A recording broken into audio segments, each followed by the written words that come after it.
සතීෂ කමේ හැදුන වැටුණු ගෑනු ළමෙක්. ඇය බොහොම අහිංසක සුන්දර යුවතියක්. එයා එළවල් විතරයි කරේ. ඇය විශ්වවිද්‍යාලයට යන්න වරම් හිමි කරගත්තත් ඇයට තිබුණු ආර්ථික ප්‍රශ්න හමුවේ ඇය තීරණය කරා ජොබ් එකක් කරන්න. සඳනි අක්කේ මට ජොබ් එකක් හොයලා දෙන්නකෝ. ඇයි දැන් ඔබ කැම්පස් යන්න නැද්ද කෙල්ලේ? නෑ අක්කේ. ඔයා වැඩ කරන තැනට මාවත් ගන්නකෝ. මට CV එකක් හදලා දෙන්නකෝ එහෙනම්. මම බලන්නම් ගැලපෙන ජොබ් එකක්. සඳුනි වැඩ කරේ කොළඹ ලොකු ප්‍රයිවට් කම්පැනි එකක ඔෆිස් එකේ. සඳුනි කොහොම හරි සතීෂවත් එතනට ගත්තා. සතීෂ වැඩ ටික කරගෙන ගියා හොඳට. හැමෝම එයාව මුලින් දැනගෙන හිටියේ නිහඬ මහන්සියලා වැඩ කරන කෙනෙක් විදියට. ඒත් එක දවසක අමිල ලොකු බොස් උස්සනින් කතා කරේ ඔහුට හොඳටම තරහ ගිහින් තිබුණේ. ඔව් සර්. එන්න කියන ඔක්කොම ස්ටාෆ් එකට මීටින් රූම් එකට. හරි සර් මං කියන්නම්. ඔක්කොම ටික ආවා මීටින් රූම් එකට. ඒත් කවුරුත් දැනන් හිටියේ නෑ මොකක්ද ප්‍රශ්නේ කියලා. සර්ගේ පුතා 26 හැවිරිදි මන්තිෂ්ද මීටින් රූම් එකේ හිටියා. ඔහු දැනන් හිටියේ නෑ තාත්තා මෙච්චර තරහෙන් ඉන්නේ ඇයි කියලා. ඔහු කවදාවත් දැකලා තිබුණේ නෑ මෙච්චර තරහෙන් ඉන්නවා. තාත්තා හැමදාම කීවේ වැඩ කරන හැම කෙනෙකුටම ගරු කරලා කතා කරන්න කියලා. ලොකු සර්ගේ හඬ අවදි විය. කවුද කියනවා ඉස්සෙල්ලාම මේ ෆයිල් එක හැදුවේ? තම්සල මේ ලෝකෙ සිහියෙන් නෙමෙයිද ඉන්නේ ආ? කවුද මේක හැදුවේ? ලොකු සර් උස්සනින් අහද්දිම මං සර් පිටිපස්සෙන් සිටි සතීෂ වේවලමින් පිළිතුරු දුන්නේ ඒ ෆයිල් එක හැදුවේ එයා නිසා. දැන් තමසි මේකෙන් කම්පැනිට උණු පාඩුව දෙනවද? ලොකු සර් ඇහැව්වේ හරිම උස්සහඬකිනි. ඇය බිම බලාගෙන සිටියේ කියන්නට කිසිවක් නොමැති නිසාය. ඇයට කම්පැනියට උණු පාඩුව දෙන්න තියා ඇයගේ ගෙදර ප්‍රශ්න විසඳුවෙත් ඇය බොහොම අමාරුවෙන්. දන්නවද කීයක් පාඩුද කියලා? මිලියන 10ක් පාඩුයි. තමසල මෙතන මනෝ පාරවල් ගහනවා. වැඩ ගැන කිසි සැලකිල්ලක් නෑ. සර් මට සමා වෙන්න. මං එදා හිටියේ ප්‍රශ්න ගොඩක. ඇයගේ ඇසට කඳුළු ගලන්නට පටන් ගත්තා. තමසලාගේ පෞද්ගලික ප්‍රශ්න මට අදාළ නෑ ළමයෝ. මෙච්චරයි. තමසගේ මාසේ පඩියෙන් මාසේ ගානේ මේක කපනවා. මේක කැපිලි ඉවර වෙනකන් අයින් වෙන්න බෑ. දැන් ඔක්කොම ගිහින් වැඩක් කරගන්නවා. අනේ සර් එහෙම කරන්න එපා. මගේ අම්මා ඉස්පිරිතාලේ. සතීෂ අඬා කියන්න හදද්දිම මං කීවනේ මට ඕවා අදාළ නෑ කියලා. තම්සලාගේ පවුල් ප්‍රශ්න කියලා මට මගේ බිස්නස් එක පාඩු කරගන්න බෑ. අඬන් දොඩන් නැතුව ගිහින් වැඩක් කරගන්න යන්න මෙතනින්. මේක බලාගෙන හිටපු මතීෂ්ට සහ අනිත් ඔක්කොටම සතීෂ ගැන ඇති වුණේ අනුකම්පාවක්. මොකද සතීෂ කියන්නේ ආවට ගියාට වැඩ කරන කෙනෙක් නෙමෙයි. සතීෂයේ දවස් ටිකේම හිටියේ ප්‍රශ්න ගොඩක. අසනීපෙන් හිටපු අම්මට පිළිකාවක් කියලා දැනගත්ත දවසේ හදපු ෆයිල් එක තමයි වැරදිලා තියෙන්නේ. සතීෂ කල්පනා කරේ මාසෙට හම්බෙන්නෙත් 50000යි. ඒකෙනුන් භාගයක් කැපුණම බෝඩින් සල්ලි දීලා කන්න බොන්න ගියාම අම්මලාට දාන්න කීයක්වත් ඉතුරු වෙන්නේ නෑනේ කියලා. ගෙදරට ණයකාරයෝ එනවා. එහෙන් අම්මා ඉස්පිරිතාලේ. එහෙන් මේකේ ප්‍රශ්න. මට නම් එපා වෙලා තියෙන්නේ අක්කේ. සතීෂ අඬා සඳුනි එක්ක කියද්දි මතිෂ්ට ඒක ඇහුණා. ඔහුට එදත් තාත්තා කෑ ගහද්දි ඇය ගැන අනුකම්පාවක් දැනුණා. මොකක්ද එදා උනේ සතීෂ? මතීෂ් එහෙම ඇහුවේ හරිම අනුකම්පාවෙන්. මං එදා ප්‍රශ්න ගොඩක හිටියේ සර්. අම්මා අසනීපෙන් හිටියේ. එදා හොස්පිටල් එකෙන් කියලා තිබුණා මගේ අම්මට පිළිකාවක්. එයා වැඩිකල් ජීවත් වෙන්නේ නෑ කියලා. සතීෂ අඬා කියද්දිම මතීෂ්ට ඇය ගැන තිබුණු අනුකම්පාව තව වැඩි විය. හරි දැන් ඔයා අඬන්න නැතුව ඉන්නකෝ. තාත්ති එදා තරහට කෑ ගැහුවට පඩියෙන් කපන්නේ නෑ. සඳරි මෙයාගේ නම්බර් එක මට දෙන්න. මොකක් හරි ප්‍රශ්නයක් නම් අනිවාර්යෙන් කියන්න. අපි බලමු ඔයාගේ අම්මව සනීප කරගන්න. මට පුළුවන් උපරිම දේ මං කරන්නම්. ඔයාලා දැන් වැඩක් කරගන්න. මතීෂ් එහෙම කියමින් ඔහුගේ ඔෆිස් රූම් එකට ගියේ සතීෂගේ අසරණකම කල්පනා කරමින් සහ තාත්තිය එදා ඒ ළමයට කතා කරපු විදිය නම් හරි නෑ. ඔහු තනියම සිතන්නට විය. මොකද සල්ලි පාඩු වෙන්න ගියාට පාඩු වුණේ නෑ. ඒක ඩබල් චෙක් කරද්දී අහුණු වැරැද්දක් නිසා. මතීෂ් කියන්නේ මාර හොඳ ගතිගුණ තියෙන කෙනෙක්. පවුලේ එකම කොල්ලා. අවුරුදු ගාණක් රට තමයි හිටියේ. මතීෂ් ගෙදර ගිහින් රෑට කෑම කාලා වොච් එකක් දාලා ඔක්කොම කරලා සතීෂගේ නම්බර් එකට මෙසේජ් එකක් දැම්මා. හායි කියලා. දවස් ගාණක් ගියත් රිප්ලයි එකක් නම් ආවේ නෑ. දවස් ගාණකින් සතීෂ වැඩට ආවෙත් නෑ. සඳුනි ඇයි සතීෂ වැඩට එන්නේ නැත්තේ? සර් යා මේ දවස්වල නිවාඩු තියෙන දවස් 4යිනේ. එයා දැන් දවස් ගාණකින් ආවේ නෑනේ.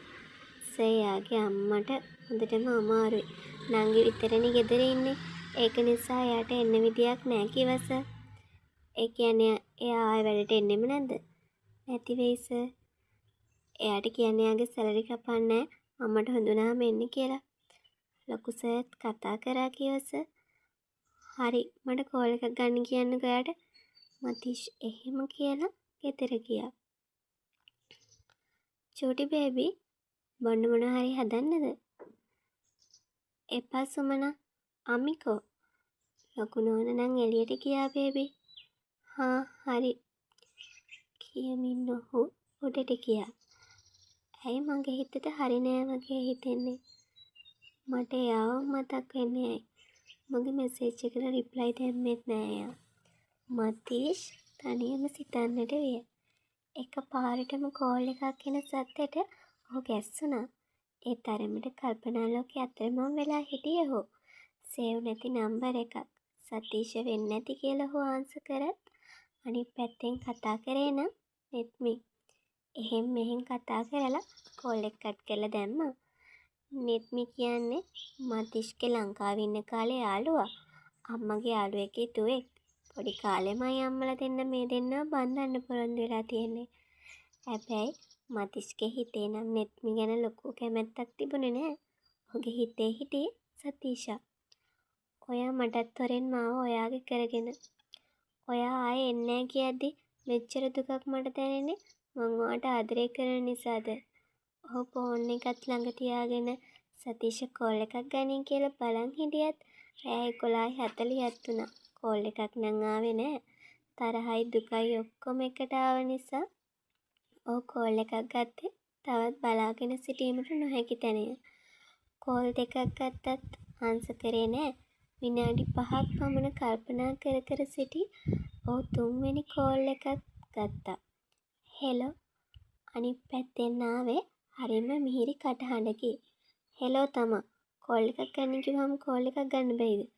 සර් ඔයා මම මේ හොස්පිටල් එකේ ඉන්නේ සර්. හෙට උදේ ගන්න හිටියේ සර්ට කෝල් එකක්. කොහමද දැන් අම්මට? අම්මට ටිකක් හොඳයි සර්. මොන හොස්පිටල් එකේද ඉන්නේ? අතේ සල්ලිත් නැතුව ඇතිනේ. මට account number එක දාන්නකෝ. මම සල්ලි ටික ට්‍රාන්ස්ෆර් කරන්නම්. ඕනේ නෑ සර්. සල්ලි තියෙනවා. කිව්වම දාන්න ළමයෝ. මට මෙසේජ් එකක් ඉන්න හොස්පිටල් එකයි ඔක්කොම දාන්න. මම පුළුවන් වුණොත් එන්නම් ඇවිත් යන්න. කරදරයක් වුණාම අපි නැත්තම් වැඩක් නෑනේ. මතීෂ එහෙම කිව්වේ ඔෆිස් එකේ ළමයෙක්ම විතරක් නිසා නෙමෙයි. ඔහුට ඇය ගැන තිබුණු ආදරණීය හැඟීම නිසා. උදේ පාන්දර නැගිටලා බැලුවත් මුකුත්ම මෙසේජ් එකක් නම් තිබුණේ නෑ සතීෂගෙන්. අහිංසකයි වගේ හිටියට පුදුම ලොකුකමක් තියෙන්නේ. ඔහුටම කියාගත්තා. හෙලෝ සඳුනි. ඔයා මේ දන්නව නේද සතීෂලාගේ ගෙවල් තියෙන දිහා? ඔව් සර්. ඒත් ඇයි? ඔයා දැන් ලෑස්ති වෙන්න මං එක්ක යන්න. සතීෂගේ අම්මා බලන්න. සර් මම වැඩට යන්න ලෑස්ති වෙන ගමන් ඉන්නේ. හරි මේකත් ඔෆිස් එකේ වැඩක් කියලා හිතාගන්නකෝ. දවසේ පඩිය හම්බෙනවා. කාගේවත් ප්‍රශ්නයක් වෙන්නේ නැහැ. යන්න විතරයි තියෙන්නේ. ලෑස්තිලා ඉන්න. මං දැන් එනවා උතනට. ආමේ මතක් කරලා ලොකේෂන් එක ෂෙයා කරන්න. හරි සර්. මතීෂ් සහ සඳුනි ගියා හොස්පිටල් එකට. මතීෂ් යනකොට සතීෂ අම්මට සුප් එකක් බොන ගමන් හිටියේ. සතීෂගේ නංගිත් අම්මා ළඟට වෙලා හිටියේ. කොහමද දැන් අම්මට? ඒ කටහඬ අහලා සතීෂ පුදුම වෙලා බැලුවේ සුපුරුදු කටහඬක් සහ තාත්තා නැති වුණු දවසේ ඉඳන් එයයි නංගි ඇරෙන්න එයාලගේ සුවදුක් බලන්න වෙන කවුරුත් හිටියේ නැති නිසා. ඔයා ඇයි අපි යනවට කැමති නැද්ද? මතීෂ් එහෙම අහන ගමන්ම සතීෂට ගෙනාව මල්ලක් දිගු කරා. මේක ගන්න. ඔයාටයි නංගිටයි තියෙන්නේ. අම්මට මොනවද දෙන්න පුළුවන්? අපි මොකුත් ගෙනාවේ නෑ. දෙන දෙයක් දන්නේ නෑනේ. මොකුත් කන දේවල් කන්න බෑ සර්. බොන දෙයක් තමා. සඳනියා කතා කර කර ඉන්න. මං එළියට ගිහින් එන්නම්. හරි සර්. සඳනී එහෙම කියලා සතීෂගේ අම්මත් එක්කත් කතා කරලා මොකද මතීෂ් සර්ට උඹ ගැන හිත ගිහින් වගේ නේද? සතීෂගෙන් එහෙම ඇහැව්වේ hina වෙලා. කොයි වෙලෙත් මගෙන් අහනවා උඹ ගැන. අනේ පිස්සුද? එහෙම නෑ සර්ගේ මනුස්සකමට හොයනවා බලන්න මැති. සතීෂ් එහෙම කිව්වේ බිම බලාගෙන. ඔව් ඔව් අනිත් කෙල්ල ගැනත් ඔහම හොයනවනේ. සඳුනී එහෙම කියද්දිම අර පැත්තෙන් මතීෂ් ආවේ අම්මට කන්න ගෙනාපුවත් අරගෙන. ඒ ටික ඔක්කොම සතීෂගේ අතට දෙන ගමන් සල්ලි තියනවද ඔයාගේ අතේ දැන්? මේක ගන්නකෝ කියමින් 5011 වගේ කොයි කාඩ් එකකුයි දිගු කරලා මේකෙන් ඔයාට ඕන ඒවට සල්ලි ගන්න. මං සල්ලි ටිකක් ගන්නම් කියලා හිටියේ. ගන්න බැරි වුණා. එපා සර් සල්ලි තියෙනවා. හරි තිබ්බට කමක් නෑ. මේක ගන්නකෝ. අපි තව දවස් දෙක තුනකින් ඇවිත් යන්න එන්නම්. සතීෂගේ අත අරගෙන අත උඩ සල්ලි කාඩ් එකයි තියෙන ගමන් ඔහු කිව්වේ ඇගේ මූණ දිහා බලන ගමන්. කෝ කරාමු දෙක? මතී සතීෂගේ මූණ අල්ලමින් ඒක අහද්දිම අක්කා අපි තුන් දෙනාගේම කරාම් විකුණුවා. අම්මා බලන්න ඉන්න සල්ලි නැති නිසා. සතීෂගේ නංගි කියාගෙන ගියේ ඇයට එච්චර තේරුමක් නැති නිසා කියන්නේ මොනවද නැත්තේ මොනවද කියලා. සඳනී එතන ඉන්න. මතීෂ සතීෂව ඇතකින් ඇදගෙන එන්න කියමින් එක්කගෙන ගියේ හරිම කේන්තියෙන්. සර් කොහෙද යන්නේ? කට වහගෙන එන්න. කාර් එකේ දොර ඇරලා නගින්න කියලා ඔහුත් අනිත් පැත්තෙන් නැග්ගා. සර් පොඩ්ඩක් ඉන්නකෝ. ඇයි මේ කොහෙද යන්නේ කියන්නකෝ. ඇය මතීෂ්ගේ අතින් අල්ලගෙන ඇහුවේ වෙන දේ හිතා ගන්න බැරි නිසා. සල්ලි නෑ කිව්වනම් මං දෙනවනේ. ඇයි ඔහොම කරේ? ඔහු සතීෂගේ මූණ අල්ලගෙන කීවේ ඔයාට කවුරු නැතත් මං ඉන්නවා. ඕනේ දෙයක් කියන්න. ඔහු එහෙම කියද්දිම සතීෂගේ ඇස් දෙකට කඳුළු ආවා. ඒ තාත්තා නැති වුණාට පස්සේ අයියට කියලා නෑදෑයෙක්වත් හිටියේ නැති නිසා. ඇයට ඒ වචනත් මාමයක් වගේ දැනුණු නිසා. මතීෂ ඇය වෙක්කන් ගියේ ජුවලරි ෂොප් එකකට. ඒක දැකපු සතීෂ ඔයාට පිස්සුද? කට වහගෙන අම්මට නංගිටයි ඔයාටයි ඕන කරාඹු ගන්න සතීෂ. අනේ සර් මට එපා. එහෙම කියලා බෑ. ගන්නකම් මෙතන යන්න වෙන්නේ. එහෙම කියලා ඔහුම තෝරලා කරලා බලලා ඔක්කොම කරලා අරගෙන දීලා ගෙදරත් ගිහින් දාලා සඳනී මතීෂයි කොළඹ යන්න ගියා. මතීෂ ගෙදර යද්දි රෑ 7:00 විතර වුණා. බොස් එකක් දාගෙන කෑම කාලා ෆෝන් එක බලද්දි ඔහු දැක්කේ ෆෝන් එකට ඇවිත් තිබුණු මැසේජ් එක. ඒක දාලා තිබුණේ සතීෂ. සර් ඔයාලා පරිස්සමින් ගියාද? ගොඩක් පින් සර් කරපු උදව්වලට. ඇයගේ ආව මැසේජ් එක දැකලා මතීෂට පුදුම සතුටක් ආවේ. ඔහු බැල්කනියට ගිහින් රිප්ලයි එකක් දානව වෙනුවට කෝල් එකක්ම ගත්තේ හිතේ නිදහසේ ටිකක් කතා කරන්න. හෙලෝ මං දැන් ටිකක් වෙලා ආවිත්. ඔයා මොකද කරන්නේ? අපි දැන් කන්න හදන්නේ සර්. මටත් දෙන්න බැයිද බත් කටක්? මතීෂ වචනේ දාලා බැලුවේ කෙල්ලගේ හිතට තනවන න්‍යායනේ. හිටියනම් කාලේ යන්න තිබ්බනේ සර්ට. හරි. අය ආවම කාලේ යන්න එන්නම්කෝ. ඔහොම පැයක් විතර කතා කරලා ෆෝන් එක තිබ්බා. ටිකක් විතර සතීෂගේ හිතට මතීෂ්ගේ ආදරේ දැනුණත් ඇය හිටියේ වෙන දේවල් විශ්වාස කරගන්න බැරිව. දවස් 3කට පසු සතීෂ අම්මගේ අත ටිකට් කපනවා කියලා කියපු නිසා මතීෂ එදා හොස්පිටල් එකට යන්න තීරණය කරේ ආයෙ එහෙ යන්න හේතුවක් කතා කරන්න බැරි වෙයි කියලා සිතලා. හැබැයි ඔහුවත් හිතපු නැති ගොඩක් දේවල් සිදු වුණේ ඔහුටත් අදහ ගන්න බැරි විදියට. හොස්පිටල් එකට ගියපු මතීෂ ඔක්කොම කාර් එකේ දාගෙන ගෙදර ගියේ සතීෂගේ අම්මට පාරේ පස්සලා යන්න බැරි නිසා. ඔවුන් ගෙදර යද්දි හවස 6ත් පසු වී තමයි තිබුණේ. සර් ඉන්න කාලේ යන්න. සතීෂ එහෙම කියද්දි මතීෂට බෑ කියන්න බැරි වුණා. මොකද ඔහු ඒ තරමට කැමති ඇයත් එක්ක ගෙවෙන හැම තප්පරයකටම.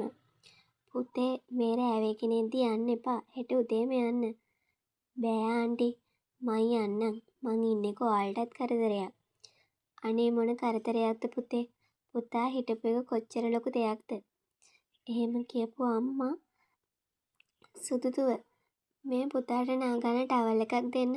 දීලා අර ඉස්සරහා කාමරේ ලෑස්ති කරලා දෙන්න පුතේ. අම්මේ ඔයාට පිස්සුද? මේ අපේ කම්පැනි අයිතිකාරියගේ පුතා. එයාට අපේ ගෙවල් හරියන්නේ නෑ. සතීෂ අම්මා ළඟට වෙලා මුමුණ කිව්වත් මතීෂට ඒක ඇහුණා. ඇයි අපිට හරියන්නේ නැත්තේ? ඔයාලට ඉන්න පුළුවන් නම් මටත් ඉන්න පුළුවන්. කෝ ටවල් එකක් දෙන්නකෝ අම්මා කියවා වගේ. මතීෂගේ මේ හැසිරීමට සතීෂ නම් හිටියේ පුදුම වෙලා. ඇයට තේරුම් ගන්න බැරුව හිටියත් මතීෂගේ සමහර වචන එක්ක සහ වෙන දේවල් එක්ක ඇයටත් හිතුණා සර්යාට ආදරය කරනවා වෙන්නේ නැති කියලා. මතීෂ නාලා සතීෂගේ තාත්තගේ අලුත් සරමක් ඇඳගෙන ඇඳට වෙලා කෝල් එකක් ගත්ත ගෙදරට. කොහෙද ඉන්නේ ළමයෝ? මේ යාළුවෝ එක්ක ගමනක් ආවා අම්මේ.